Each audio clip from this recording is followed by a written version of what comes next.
Hello, everybody, and welcome. This is the IF3 mountainbike.com video contest, and I'm here with Darren Berrecloth, The Claw, and I'm Brett Tippie, a couple OG free riders, and we have a great night for you tonight. I'd like to start off by thanking our sponsors, Audio-Technica, Red Bull, Oshlag, and PRFO Sports, which is a sports store in Montreal. So thank you. We couldn't do it without you. Welcome to everybody. Hope you're doing well, having a great night, and you're psyched for some good mountain bike action because we got some coming up and a wicked contest. Now, the IF3 has been around in the snow world for a long time, and it's very successful, and this is the first time it's ever been done in the mountain bike world. So Very exciting. Welcome to the dirt world, and we're going to get it going on. So we're going to have some pro videos tonight. I believe there's some amateur videos tomorrow on another show from Quebec. Yeah. Tell us what's going on here. Well, tonight you guys are going to get to watch a few of these videos, and then later on you're going to be able to do your fan favorite vote.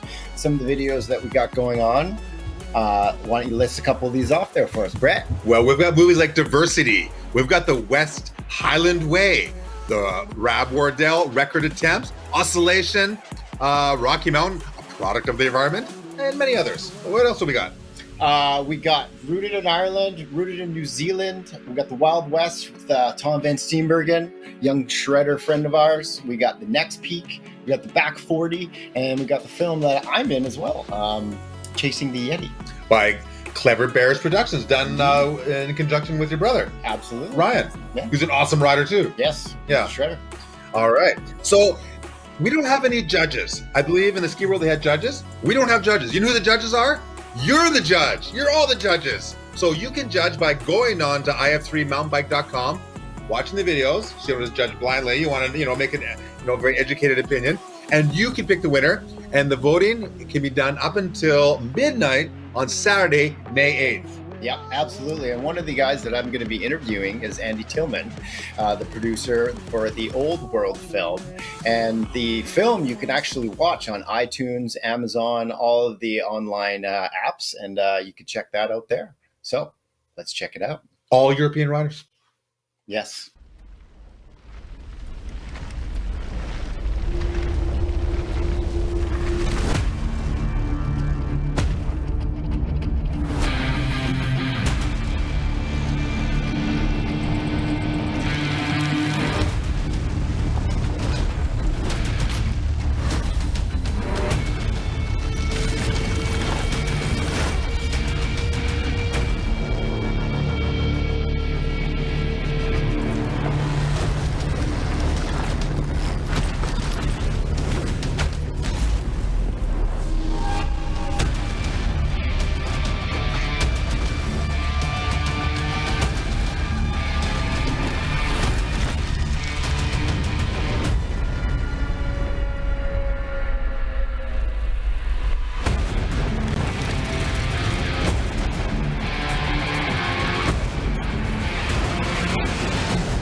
Andi, thanks for joining us today on this film festival.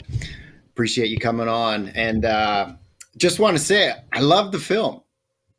Are you hearing me all right over there? I should be hearing you guys, but I cannot hear you yet. Can you hear me? All right. Well, hand signals. Movie. Good. Yes. Vote. All right, mountain bike. Bear with us. We got some a bit of technical difficulties. Doing these things sometimes is a little difficult with the audio and not hearing everyone. Hey, I'll be Andi Tillmann. Yeah. Yeah. Okay. So how was this film for you to produce? I love the movie. I give 110%, and I left nothing on the table. I went as hard as I could. The brother went as hard as they could. We all worked together. We fed off each other and everything like that. Did you spike it? We spiked it. Yes. 7 points, 10 points. I don't know. Awesome. Yes, we wanted to do a movie with all European riders, and we did. So they were all from this side of Great Britain and that side of, North America, because not everyone who rides bikes in the movies is from BC. Absolutely. Like what Tippie was saying, Andi, we will be joined shortly with him once we get the audio stuff figured out. Andi, can you hear me now? Unfortunately. You Nope, cannot hear us still now. no sound. I could just hear you for a little bit, but now you're gone again. That's tough to not hear Tippie here. I know he's unfortunately I can hear you. I think I know what you're saying there. I totally got that. Did you get that? I totally got that. Yeah. Absolutely. Here, can you hear this, Andy? We're partying now. Yeah. Regardless, folks, Andi Tillmann. All right, folks, We'll sort this out. Yep. Let's go to our other little teaser that we have from the what is it? The West Highlands Way? The West Highland Way, yeah. From Rab Scotland Wardell. with Rab Wardell. So check out this teaser of a crazy Scottish adventure. The West Highland Way is a true Scottish adventure. You've got some of the best scenery you'll ever get. Can't beat it, really, can you? It's a really, really challenging mountain bike route. To set the fastest time, I needed to really give it everything. If you want to put in a time in, you have to have a faultless run. Go on, Rab. To ride that far for that long at the pace that we're planning, it's ridiculous. It's kind of stupid. It was a battle, you know, it was hard. Doing what you're doing, but keep it. Get a wee bit nervous now. This is where it really starts. This is it! Let's make it today!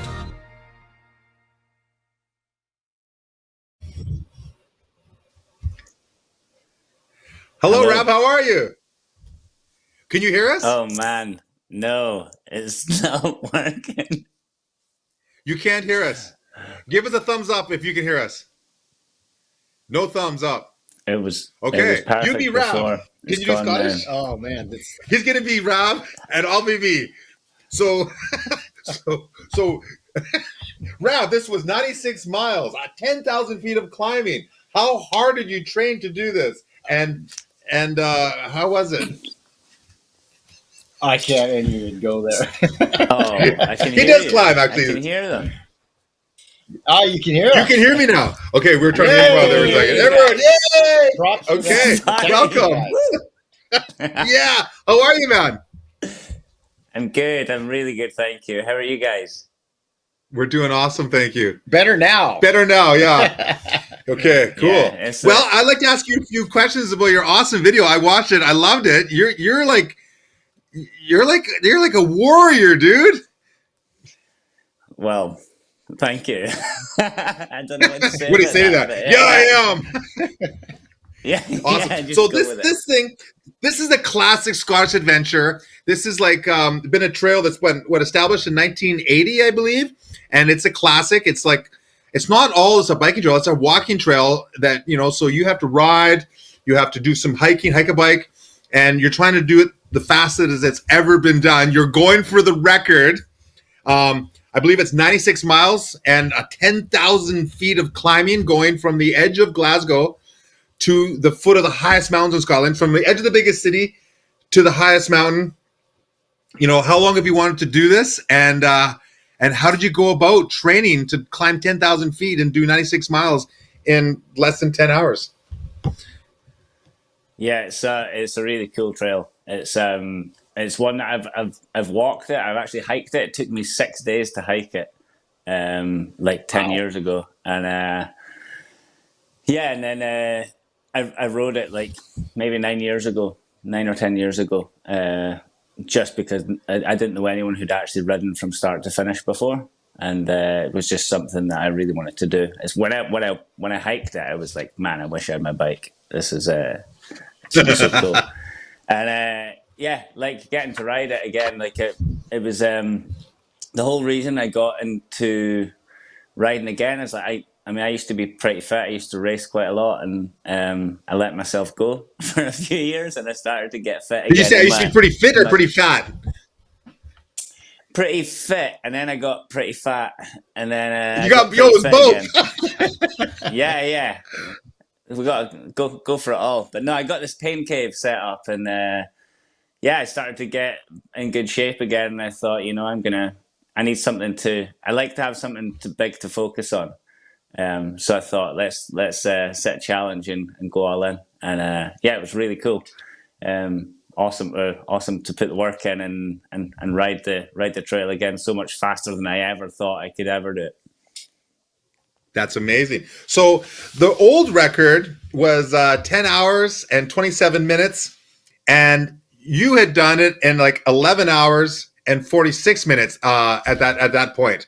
And then you said, I can beat that. I can beat my own time, and I'm going to go for the fastest time.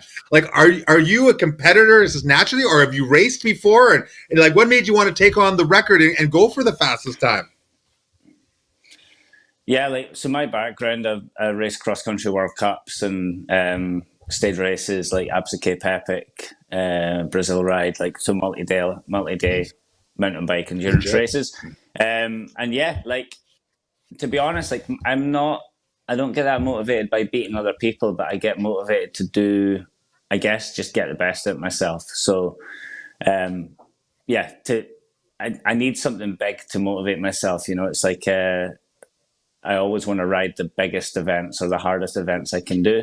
And to try and break that record again was something that got me excited, got me stoked to ride. And, yeah, that's why I got into it. I am competitive, but I guess I compete more against myself and like compete against the trail as well. Okay, I get that. But what's interesting is that you're, training to do this to beat the time by Keith Forsyth, set way back in I think 2012, I believe he had set that time. And so you're training and whatnot. And as you're training, I know you're competing against yourself, but there still is an element of competing against other people. Some guy named Gary McDonald went and took the record down by an hour, and he went from like 10 hours and 27 minutes to 9 hours and 28 minutes. He smashed the record by 59 minutes. And now you're up against that. Oh, I just want to compete against myself. Well, what about this guy that killed the record by an hour? So now you had to train even harder to try and beat that to win the record. Tell us how that made you feel. For sure. Brett, you're living up to being the hype man. I have to say, I've never had this much of a reaction before. But well, welcome. Meet Brett Tippie. It's all Red Bull. Yeah, man. I know who this guy is. He's living up to the reputation. Right to 11, baby. Right to 11. No, it was cool. It's like Gary's a fierce competitor. I know I've known him for years and raced against him many a time. And it kind of when he broke the record, and like I said, this record had stood for so long, and then like 4 weeks before I planned to do this, and I've organized a movie to be made as well. I'm like, oh man, what have I done? But yeah, it just kind of made, I guess it focused me a little bit, and there was nothing I was going to do differently in terms of how I was going to ride it or how I was training. The job was already getting done, and I just go have a crack, do my best, and if it was faster, it would be cool, and if it wasn't, I guess I just have to deal with it. Yeah, you gave it a good shot. Well, not only did you give it a good shot, but then you smashed the new set record by another 17 minutes. You got the fastest time ever done, and you pulled a 9:14:32. So you actually are the fastest man that's ever done this on a mountain bike, and your feet as well. And congratulations to that, because I watched the video. People are going to love it, enjoy it. You're a true warrior, and the persistence and the guts and the fitness and the combination of everything that you pulled out of the bag to make that happen is absolutely inspiring, and much props to you. So one last question is, Cheers. What did you do when it was all over? Did you go right for a beer, or did you have the biggest pay to plasta, or what did you do after you did this amazing feat? Oh man, it's actually a funny story, because I felt like so exhausted, and I drove back down to Glasgow with my buddies, James, both of them called James, Jimmy and Jambo, two Scottish guys, and I got home. I wanted to just chill out, relax. We still had to do more filming the next couple of days, but I wanted to just chill out, so I ordered some food to be delivered, and it took hours to arrive. It was so late. Tragic. I was just lying. The worst. Yeah. I mean, Man, I just wanted to kick back, have a beer, eat some good food, chill out, and yeah, it was the last thing I wanted. But yeah, just got home, relaxed, chill out, thankful it was all over. Yeah, well, good for you. I bet you're counting your fingers after those hours of having no food. Absolutely. Yeah, amazing. Yeah, totally. Well, that's super cool. Thank you for sharing the story and making a video about it. That's a lot of work to do a project as well as do the athletic feat itself. So, like kind of killing it in two different ways. And yeah, much respect to you. Thanks for having a word with us. And we can't wait for everyone to see your video. And we're going to move on. So we want to say thank you and keep on rocking, man. Thank you, guys. It's an absolute pleasure. Cheers. Right on. Rab Wardell. Awesome. Well, it sounds like we got Andi Tillmann back on the line, and we may have fixed some of our technical difficulties. Here we go. To see the show just keeps on rolling. All right. Andy, do you Yes, keep you yes, I can copy hear you loud and finally. clear? Yay! All right. Hey, I filled in You're for you. I there, did some you're answers there. for you. Yeah. No, I was pretending to be Nice. you since we couldn't hear you. So now we'll hear from the real you. Perfect. Absolutely. Well, Yeah, Andy, I thanks for always thought- joining us. Yeah, you're welcome. Thank you for having me. I already thought I got out the bed for nothing, but happy to be here. Awesome. What time is Because it it's back in the middle of the home zone? night. It's 1:47 a.m. Impressive. You're looking good for the middle of the night. Thank you.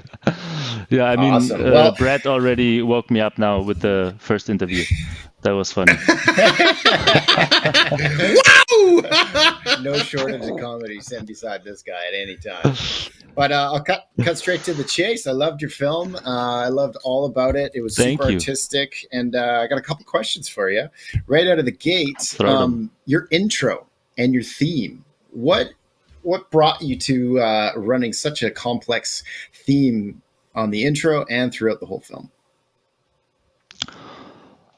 Well, I guess, I mean, it's just saying like it's not me, it's my brothers and me, and as it's also Yes, called my Tillmann apologies. Brothers, and we are filmmakers by heart and we're mountain bikers by heart, so we wanted to combine both and just create something a little bit new. Maybe it's always hard to say to create something new, but we wanted to make like you said, maybe an artistic side story that also challenged us as a not only mountain bike filmmaker crew, and it was just super fun to work with Bless, who was the actor, to create this crazy sci-fi-ish passion story around the whole movie. Yeah, in the end, it was just like we wanted to do something cool, also other than mountain biking, towards that movie that might also attract a couple of not so core mountain bike fans, because that was kind of the picture that we had in mind, is to create something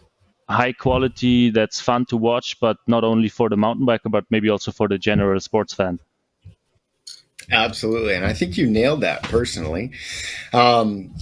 One thing that really stuck out with me was just the blend between BMX and the mountain bike. Do you have a background in BMX yourself? No, not at all. And I don't want to hurt any feelings, but I was just like, we wanted to portray like kind of all this variety of disciplines that we have in mountain biking, and street obviously was on the table there as well. And it was just a personal decision that we said we want to have BMX in there instead of mountain bike street, because we just thought it's the more fitting discipline. And also to kind of make it, I think, maybe in a bigger production like that, a first time ever kind of thing, that you merge these two sports, because it's the same mindset, it's the same cool people, and it's like back in the day snowboarding, skiing, when you always have these same people, but you're like two different scenes kind of. And we thought we might maybe try and get it in there as well. Yeah, I personally loved it. I have a big roots in BMX, so I love seeing the beautiful blend of all those shots. Especially the artistic flat land riding shots blended into with all the beautiful mountain biking and et cetera, et cetera. One of my next questions is, as I've always been filming for the last 20 years of my life, heavily, who's your who's your favorite athlete in this project? Because you have quite a few athletes in this film. And who is your favorite dude to work with and why? That's a tough one. That's a tough one. It's a pretty loaded question. Yeah, it's a loaded question. But in the end, I mean, I would say, to make it a little less political, all of the guys that we worked with and the girls, of course, it was such a cool giving and taking situation. And I would say, because also it was a little bit new, and just because of the vibe that we had there, I personally enjoyed doing the Paris shoot the most, because it was just such a cool flow of production with so many different stylish locations, and also something new for us as filmmakers, because we never filmed Flatland before, to see what can be created in all these different spots where it's more about architecture than trails that you know and that you kind of expect what's going to happen. So I would say shooting Matthias Standois in Paris was the coolest, or not the coolest, but was one very interesting part to film. Very political, very political. Yeah, nice work. Well, skirting the line, very nice. Yeah, He's experienced. You got to keep everybody happy, and he rode the edge there very well. Yeah. Nice riding yourself. Exactly. Absolutely. So, what was your favorite location to actually shoot, other than the Paris one? Obviously, you answered it that way. Favorite location. I mean, obviously, Stranda in Norway is absolutely mind-blowing location, which is the first segment with all the Swedish guys.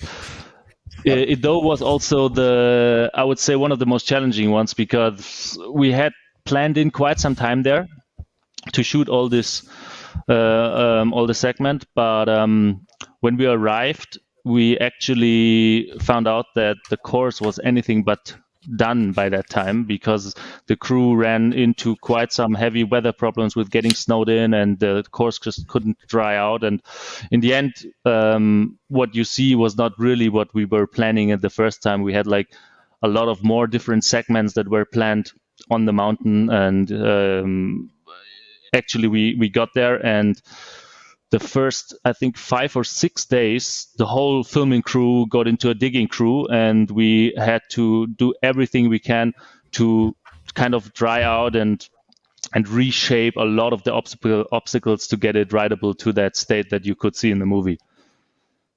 Awesome. Yeah, as we all know, that things don't always go as planned, and especially as weather. Speaking of not planned, I want to know who was the princess. Who was the princess of this movie? We always said Richie Schley, and we're making movies. Who was the princess? Winner. You know, you said your favorite. Who was like the had to have everything just right? Who was the princess of your movie? I wouldn't say princess, but I would definitely say different. Yeah, you had to groove in a little bit, because it's a heavy hitter kind of guy. Is Bruno Hoffman. Like he was. He knows himself that we like. You gotta. There's some strong words here and there. Like if you. Yeah, when you want to close the spot, but I don't know if I said that right. But Bruno for sure needed to have it right for his style of riding, and it was always sick when we got the shot, but it was always stressful as well to get it. Awesome. Thanks for being honest. Yeah, that was an honest answer for sure. Well, we hope that people get online and check out your film on Amazon and iTunes and all the other platforms, and vote. So thank you. I've got to say, thanks for coming on the show. It was a great time. Thank you. Second go around. Yeah. Thanks, Glad Andy. the bugs worked out. Thanks. Yeah, you did a great job. I hope everyone enjoys your movie, and great job, man. Thanks, guys. Have a good one. Bye. Bye. So that's available where you just mentioned. Rab's video, The West Highland Way, will be played later tonight. So, make sure that everyone votes. This is what it's all about. We got to see who the people's choice is.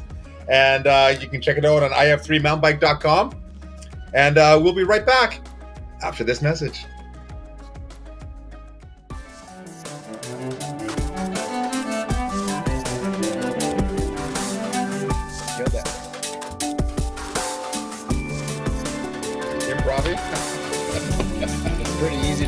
on too with this guy. I was like, okay.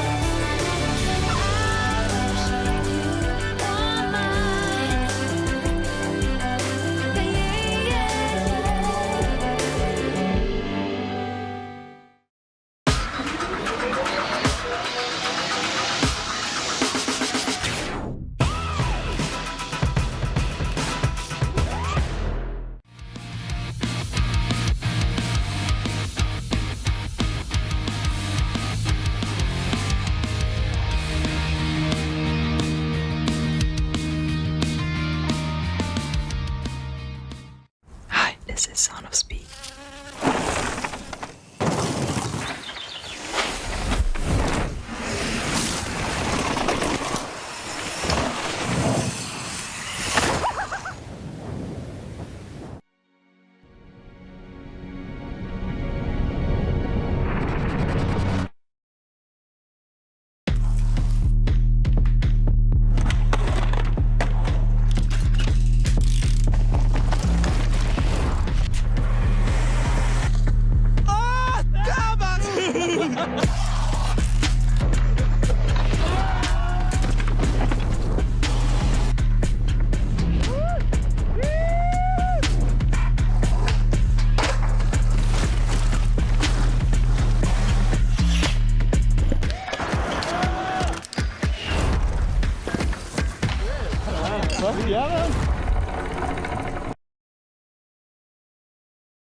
Okay, how's it going? All right, well, thanks for staying tuned with us. We're live here from North Vancouver. We'd like to thank our sponsors, Audio-Technica, Oshlag, Red Bull, and PRFO Sports. PRFO? Yep. Short for performance. Yeah. Indeed. Yes, high performance. So thank you very much to our sponsors. We couldn't do that without you. I'm here with an icon, a legend, a experienced veteran, an OG. You're talking about yourself now. As well as with Darren Berrecloth. A man who's been around the block, and an old friend of mine, The Claw. This is a movie that you've done, which is, you're known typically for being, like doing rampage lines and gnarly builds and squamish and, the crazy things you build with a chainsaw and a hammer and a shovel are famous. But you also do a lot of riding, pedaling more than people think.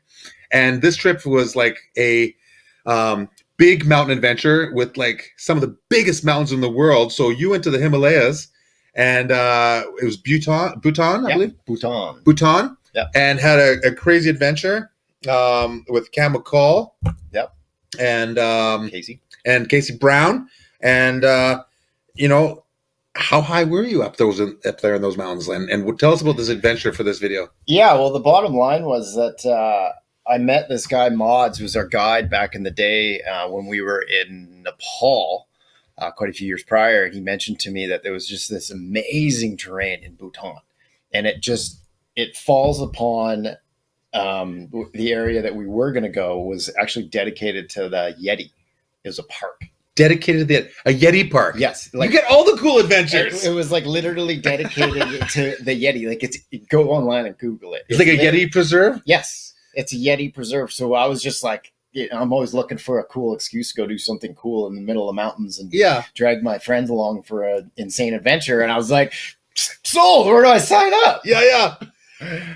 So we got it off the ground and had some support from my sponsors, and away we went, dragging Cam McCall off on another whirlwind adventure, and kind of like, where are we going again?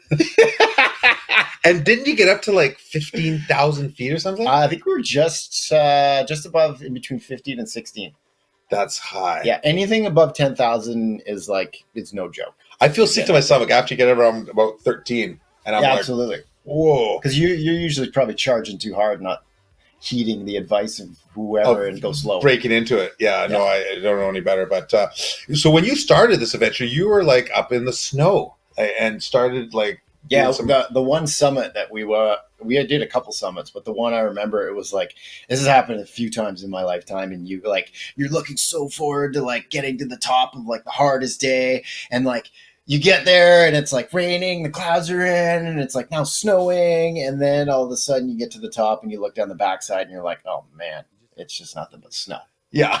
And like, I didn't bring my board. yeah, you're like, oh man, like this wicked descent turns into like this post hole where you're freezing and you're like up to your freaking thighs in snow and like trying to ride down it. And like, it's the beauty of, mountain bike epic trips like this is just things go wrong. And that is, at the moment it's painful, but when you get back home and you get to crush a beer with your buddies, those are the most beautiful parts. That's what you remember. Right. Cause it hurts the most.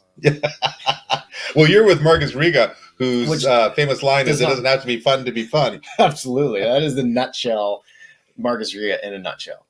Just him. He's just so amazingly tough. Was he climbing all around and getting he was the like shots? pinning it. Yeah, he's an animal.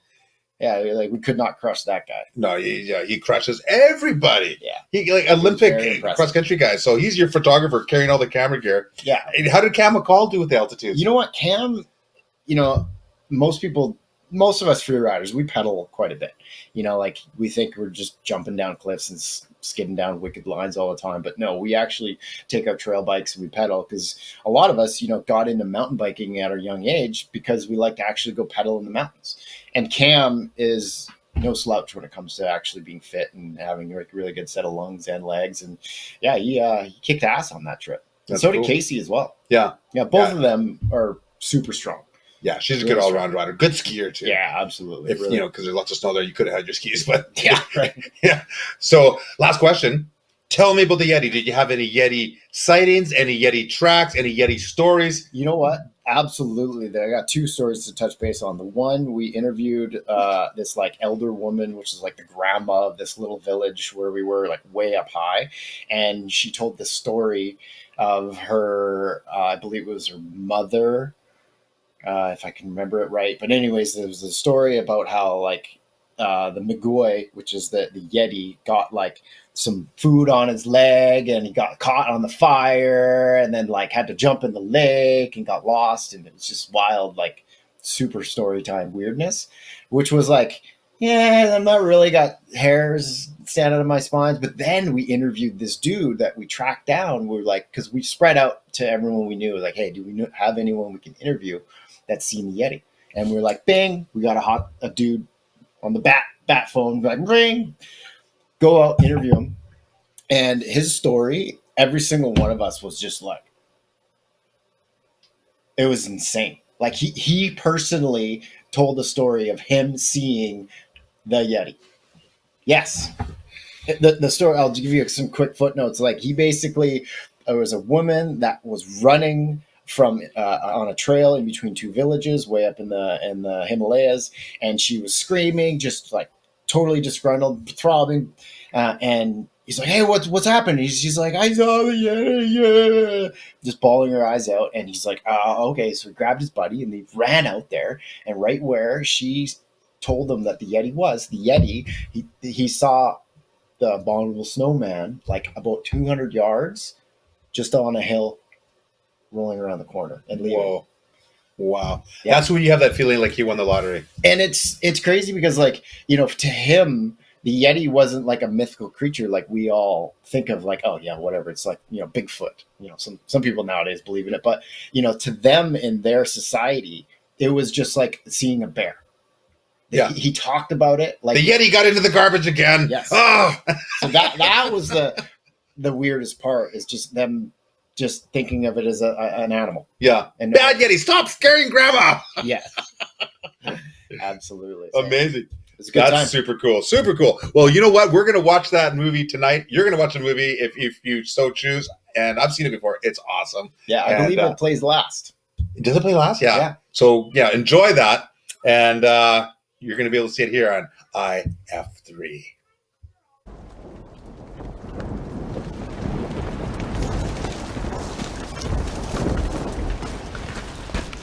All right. So you're gonna shoot some biking or just my face?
Liam Mullany, welcome to the show, my friend. Can you hear us loud and clear? I can hear you. Can you hear me? Yeah. Yes. Okay, we got a connection. Yay. Perfect. We can hear you, my friend. Good to have you on the show, my friend. It's been a while. It has. Yeah. First of all, let me say, if 16-year-old me knew that I was going to be interviewed by you two, I think my little 16-year-old brain would have exploded. Go back in time. A time travel trip.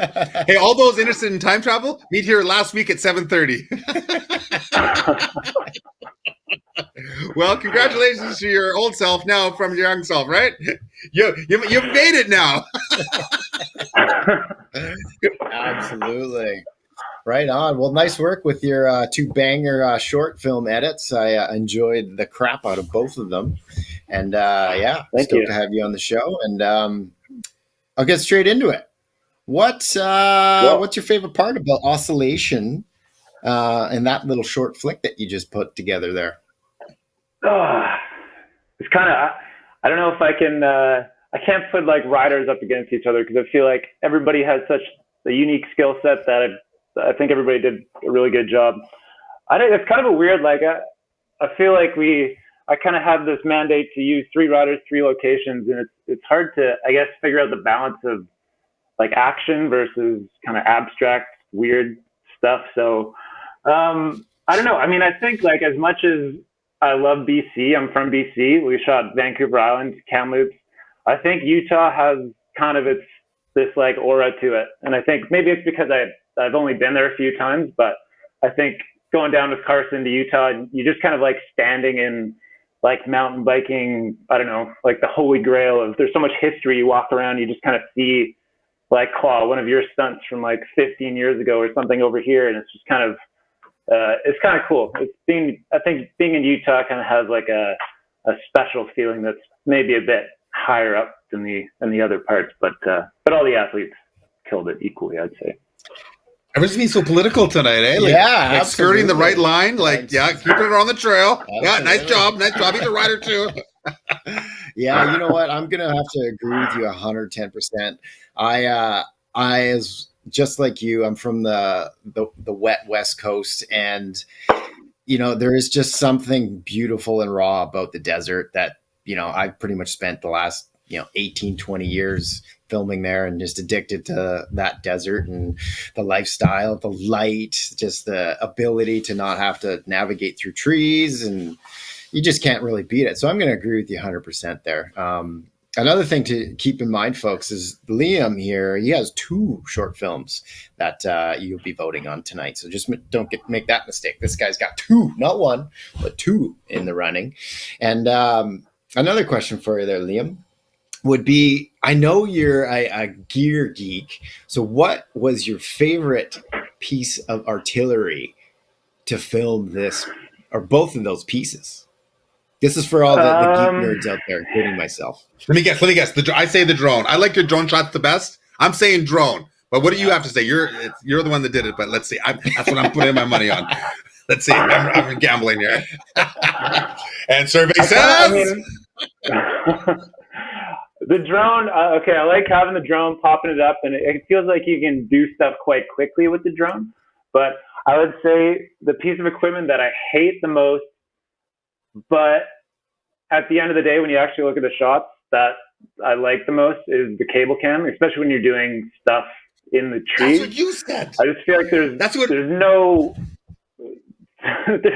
no way to kind of capture that speed with the precision of like riders go so fast through the trees, and they have like the race drones now, but they're not quite the quality that I think they could be in a few years. But I tell you, I've spent like hours just clearing branches in a forest trying to set up one cable cam line. So it's kind of the most frustrating piece of gear I think that I own. And I think anytime anybody asks me to shoot with a cable cam, I'm kind of like hoping that it doesn't happen.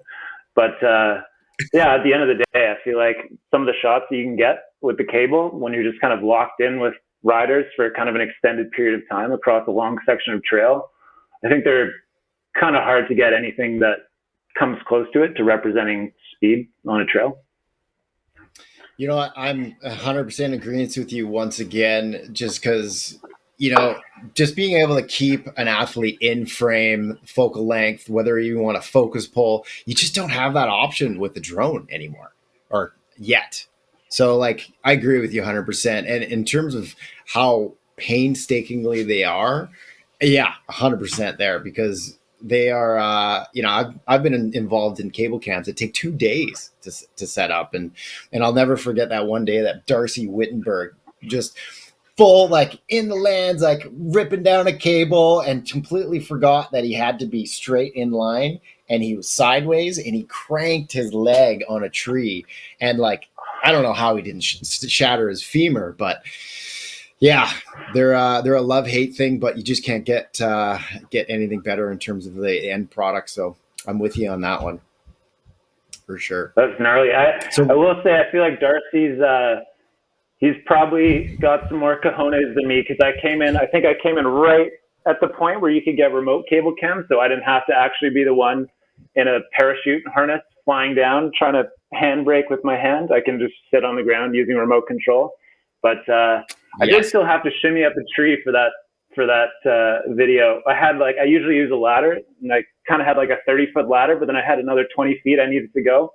And so Marius Riga, who you guys mentioned earlier, was on the shoot, and he had some old, I don't know, I feel like those climbing spurs are from like the 1800s or something. They're not very trustworthy, but I kind of shimmied up the rest of it. And I got a sense of what the guys who were like just the generation before had to do every time, and it was terrifying. Whatever spurs you on, right? Yeah, absolutely. You definitely did miss that, because I was involved in a lot of those setups, and I myself helped climb some trees and remove some limbs and whatnot. Yeah, so that's awesome. So one other thing I want to ask you is, what do you got on the horizon? What are you working on these days? I mean, so both those projects were with Rocky, and I'm working on another thing now with Rocky. But yeah, I don't know. It's kind of like, I'd say I do like 50% mountain bike stuff and 50% kind of other commercial stuff. So got a few things coming up. Nothing super notable that I'm trying to promote or anything. But I don't know. Gears are always somewhat in motion, trying to figure out the next project. Nothing worthy enough to be in the 2022 IF3 for next year, you know? Absolutely. Because we're going to have this contest next year full of awards, so don't forget about that. Yeah, maybe I should have held off and submitted these ones for the award show next year. No, double up. Go hard now. We'll have something in the works very soon, I'm sure. Well, bud, it was a pleasure talking to you, and I look forward to working with you in the near future. I'm sure our paths will cross sooner than later. And yeah, appreciate you coming on the show there, bud. And on our next interviewee will be Simon Drouin. Liam, peace out. See you soon, buddy. See you, Liam. Thanks for having a word with us, man.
High in the Arctic Circle, devoid of human life.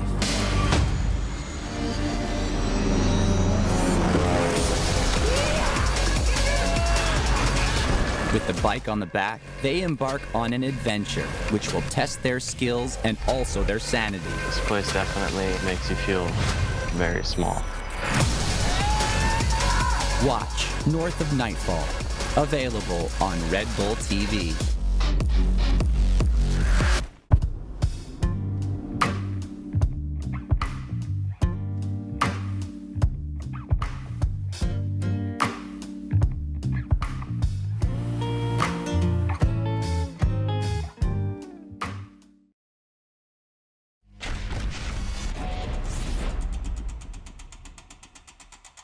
The 90s. What a decade. So free. You could exist without a computer or a cell phone. You were there, alive in the moment. America was great, sort of, and Canada was epic, as always. And while rappers were swearing their way to massive fortunes and X-Games superstars shredded cable TV, a new breed of wildings were hatching in the backwoods of British Columbia. Unbeknownst to them, this hardy stock of yahoos were uprooting the fledgling sport of mountain biking by the handlebars, turning it from spandex-clad family leisure activity into the pure definition of extreme. One blood and adrenaline-soaked stunt at a time. These are their stories.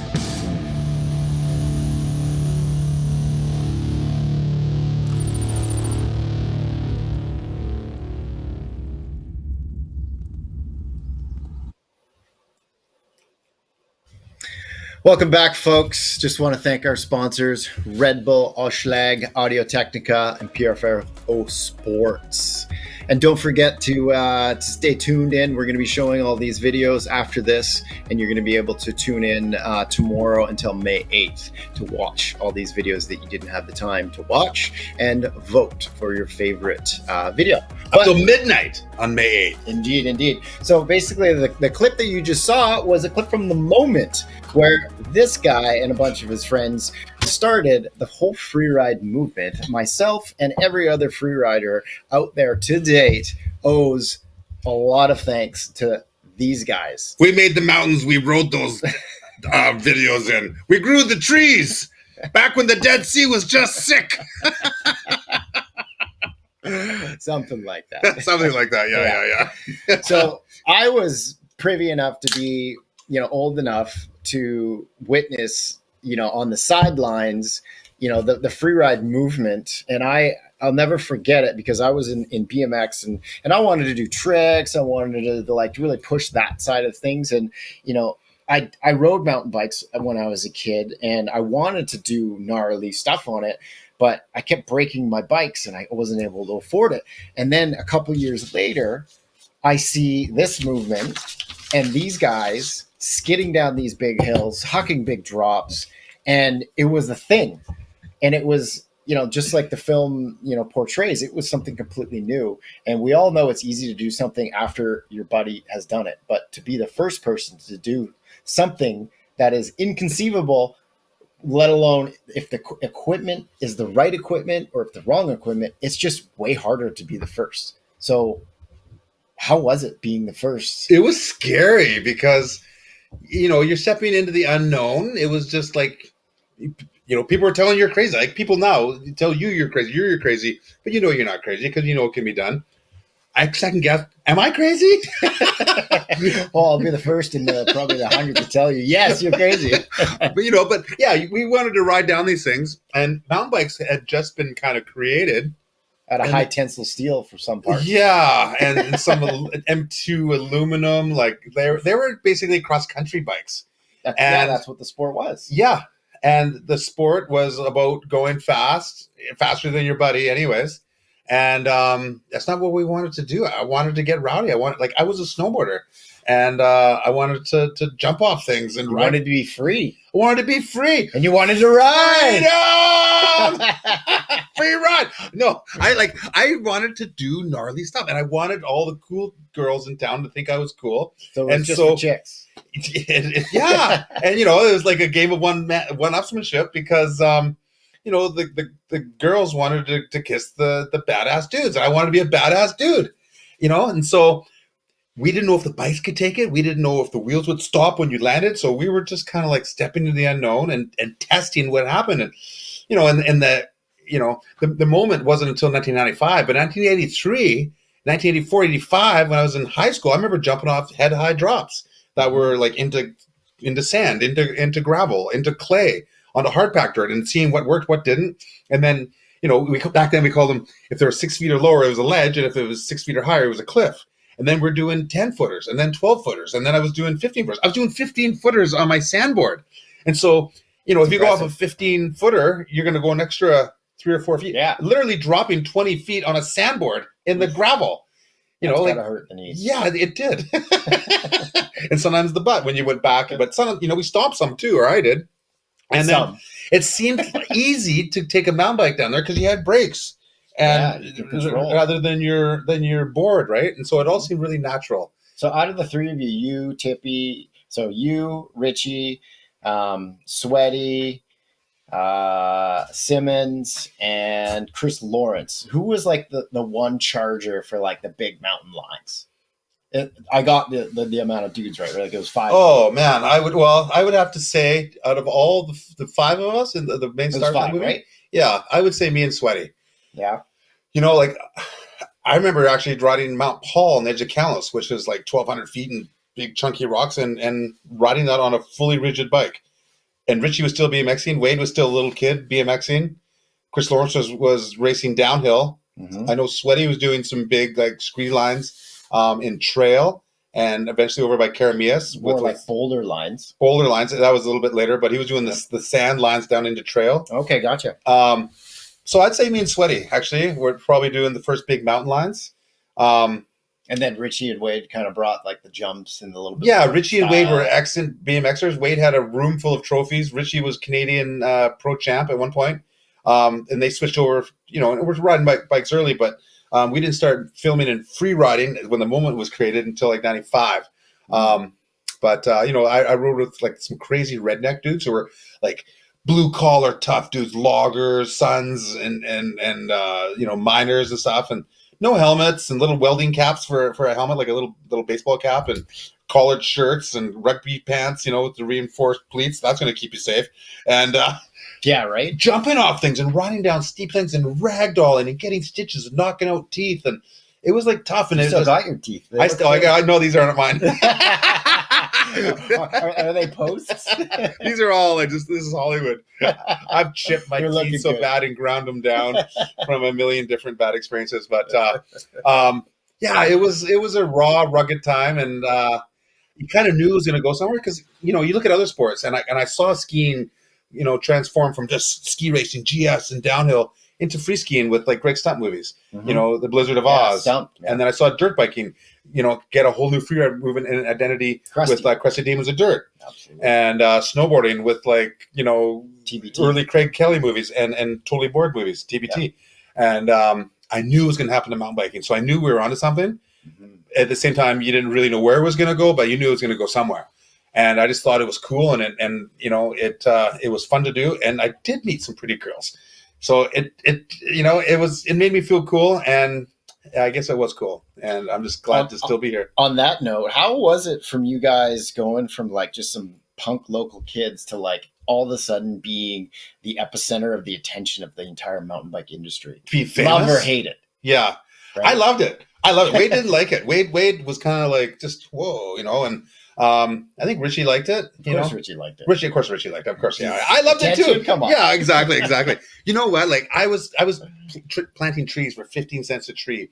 Planted 1,000 a day, or 2,000 a day, whatever you could do to make money to go and not have to work in the winter to snowboard. Because we were mainly, he was a skier, wanted to be extreme pro skier, which he eventually became, and I was eventually a pro snowboarder, riding for Burton and whatnot, racing a World Cup for Team Canada. And you still shred. And I still shred as much as I can. I'm an addict. I can't get enough.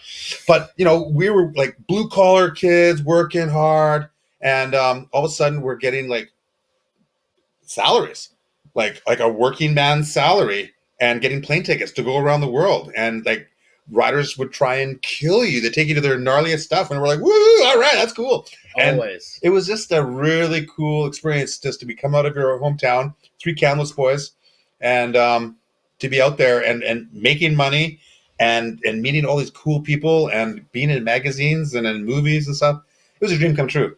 And we'll always have a bond, me and Richie and Wade, because we were just kind of like, you're there together. We were there together. And, like much like you and Jordy came from the island and put the island on the map with your guys' skills and guts and bravado, you guys will always remember back to those times as being really special. So agreed. It was magic. It was magic, and I wouldn't trade it for the world.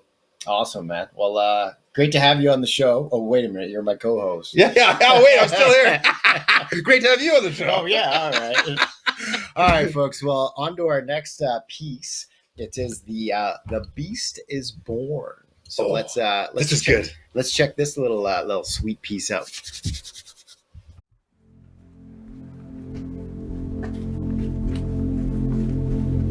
Oh, I don't know where to start with this.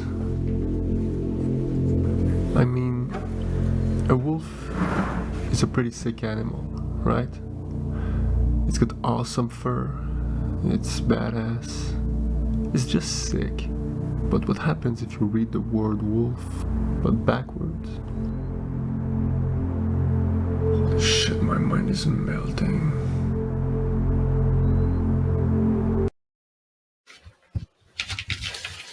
Hello and welcome back. All right, that's a teaser for this awesome little video called The Beast is Born by, let me get this right, Simon Drouin? Yeah, Did I say that right? Pretty much. I mean, yeah. How do you say it? Tell us how you say it for real. Simon Drouin. Yeah. Simon Drouin. You say it. Go for it. Your turn. Yeah. Simon Drouin. 3 times really fast. Simon Drouin. Simon Drouin. Simon Drouin. Yeah. How are you, man? So Can you hear us fine, first of all?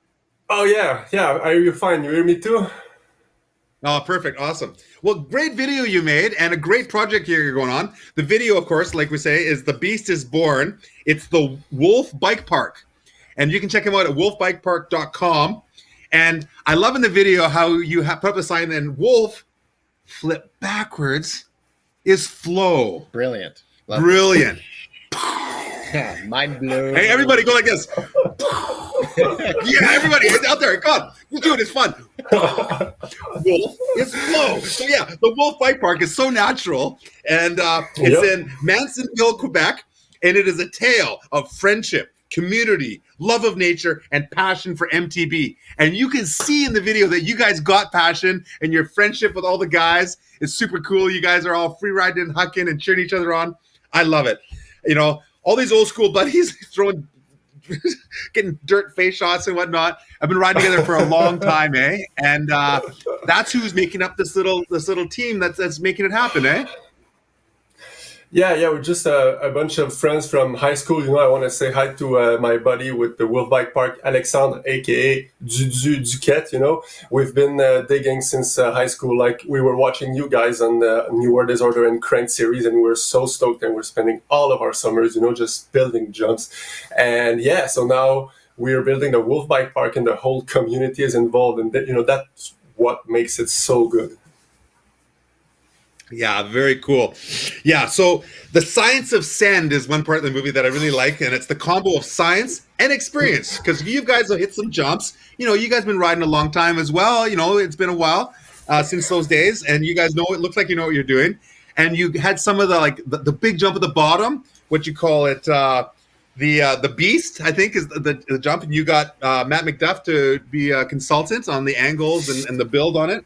So doing it right, some science in there, and you guys learn some different machinery. You learn how to operate an excavator, and you guys are doing it up with like wicked turns. And I love how you have everything from intermediate to expert level moves and whatnot. So tell us about whether it's a small trails network or is it a big skills park? It's kind of like both. Like, talk about it. Tell us about it, man.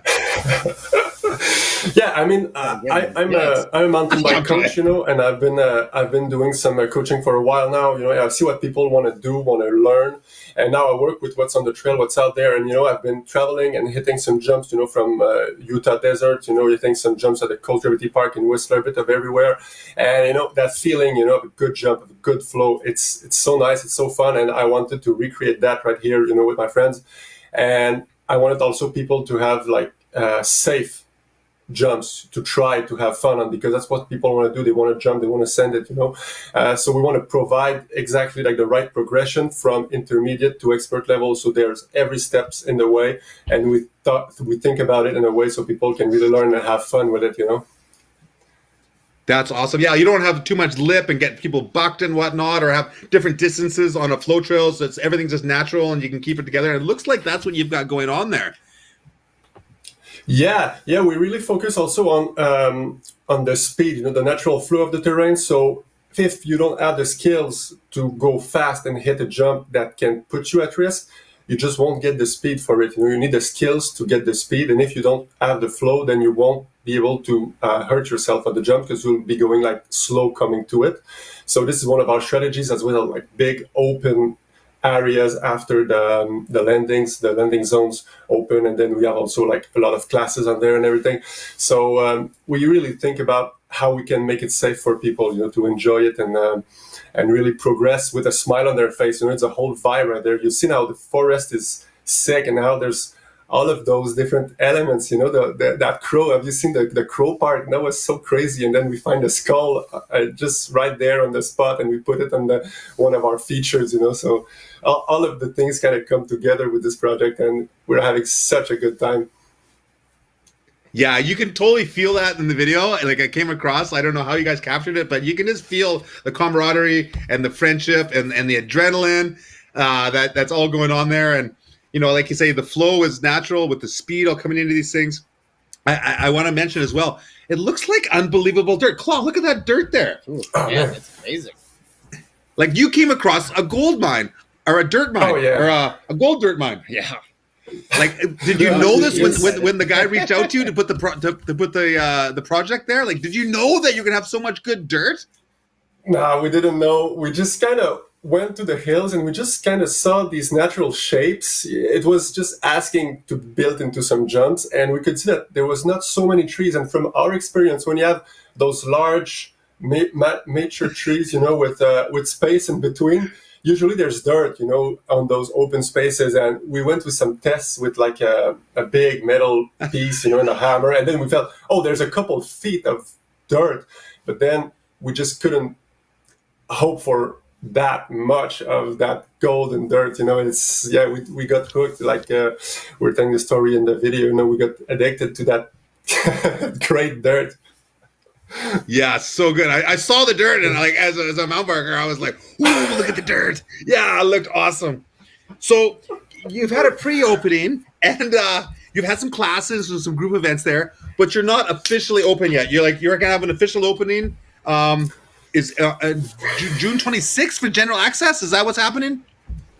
Yeah, we're opening for general access June 26th, and now all of the month of June we're adding some more of those classes, so we really get people with the nice setup, to really learn. And then from June 26th onwards, we open like 4 days a week general access. Since it's kind of a big scale park or small trail network, like you said earlier, we limit to 50 person at the same time, so it's better for safety. It's also better for everybody's experience, and then it won't get crowded. So you need to buy the ticket before, but then once you get there, you'll have enough room, to just enjoy it. That's awesome. Well, before we go here, I just want you to tell everyone where Mansonville, Quebec is. Where can people find your little bike park? I mean, it's kind of close to Bromont. People will know Bromont. If you go to Montreal and then you head east, southeast in the direction of Bromont, and then just kind of, it's like half an hour from Bromont, kind of south. It's really close to the border. So yeah, it's gonna make for some awesome road trips. You guys from BC, you go there to Vermont, and then you go those fall colors, and then you go hit the Wolf Bike Parks and some Jigorn or Swips or something. Those like crazy legendary style you guys got going, and just come say hi. That's awesome. Well, we would love to visit someday, and I hope everyone pays a visit to your place, and I hope you're very successful. You guys got heart and passion, and the video is cool. People can check it out. Simon, thank you very much from Brett Tippie. Hey, thank you guys. It was such an honor to meet you guys. So yeah, thanks. You guys inspired us so much. So all right. Before you go, give us your best wolf. Ow! You everybody together, all together. Ow! Yes, the brotherhood is live and well. Keep flowing, man. Right on to you. Well, thanks for coming on IF3, brother. See you guys. All right, see you. Okay, well, there we go.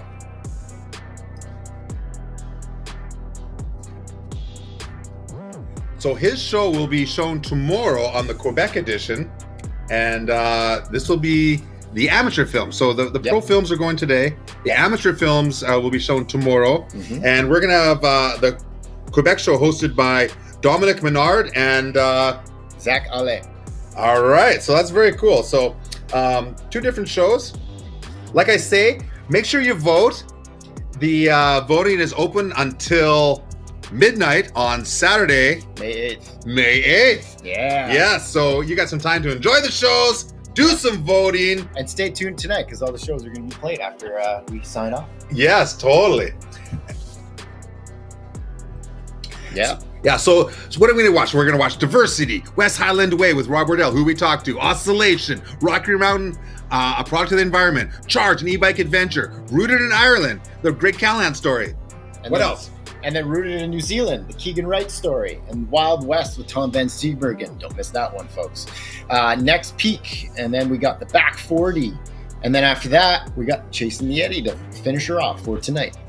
Very cool.